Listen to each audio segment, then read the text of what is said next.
The American dream didn't die. It was liquidated. And your 401k, it's a beautifully wrapped gift for the banks, not you. Most people are playing a game they've already lost. You were told to go to school, get a good job, and put 10% into a savings account.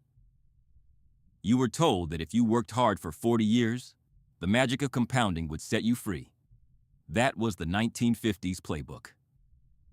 Today, that strategy is financial suicide.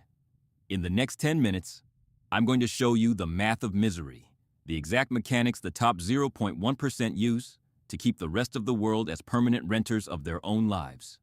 I'm going to show you why saving is for losers, and how the wealthy actually built their empires using a code you weren't supposed to crack. Welcome to the exit ramp. Let's talk about the day the world changed. August 15th, 1971. President Nixon temporarily suspended the dollar's convertibility into gold. That temporary move turned your money into a fiat currency, which is just a fancy Latin word for "because I said so." Since 1971, the US dollar has lost over 85% of its purchasing power. If you tucked $10,000 under your mattress in 1971, it would buy you a small house. Today, it barely buys you a used Corolla with 100,000 miles on it. This is financial gaslighting. The government tells you inflation is 2 or 3%, but look at the things that actually matter: housing, healthcare, and education. Those are inflating at 7 to 12% a year. If your salary isn't growing by 10% annually, you aren't staying afloat. You're drowning. Fact check. In 1963, a minimum wage worker earned 5 silver quarters an hour. The silver content in those quarters today is worth nearly $25. The problem isn't that labor is worth less. It's that the paper they pay you in is being printed into oblivion. You aren't working harder. You're just running faster on a treadmill that's being pulled backward. Ask yourself, did Jeff Bezos get rich by cutting out his morning Starbucks? Did Rockefeller build Standard Oil by putting 5% into a high-yield savings account? Of course not. The savings myth is a narrative sold to the middle class to keep capital inside the banking system so the banks can lend it out to the rich. This is what the wealthiest know that you don't. It's called leverage. Labor, capital, code, and media. Let's drop some reality. 88% of all millionaires are self-made. They didn't inherit, they built. The average millionaire has 7 streams of income. Most people have 1.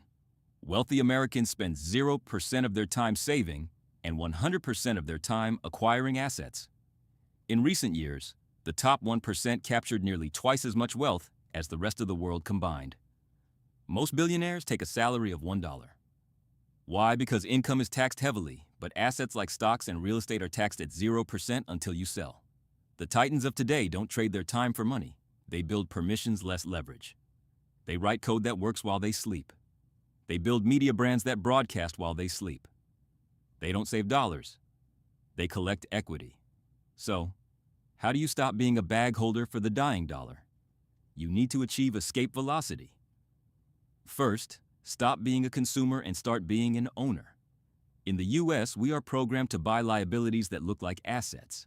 That heavy truck on an 84-month loan? Liability. The house you live in that takes money out of your pocket every month? That's a liability too.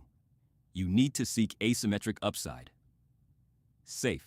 Investing in a standard stock bond portfolio is the riskiest move today because it doesn't outpace the real rate of currency debasement.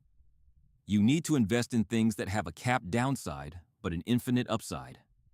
That's your own business, high leverage skills like AI engineering or sales, and scarce assets like Bitcoin or prime real estate.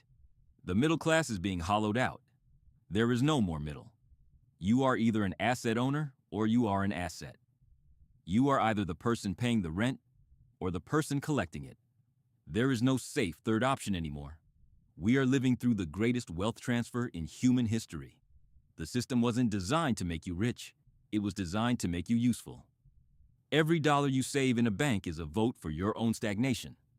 Every asset you acquire, every bit of code you write, every skill you master, is a brick in the wall of your freedom. You have 2 choices. You can keep believing the 1950s lies, working 40 hours a week for a currency that loses 10% of its value every year. Or you can wake up and start playing the game by the new rules. If you're still watching this, you're already ahead of 90% of the population. But knowledge without action is just entertainment. Don't like this video, don't subscribe.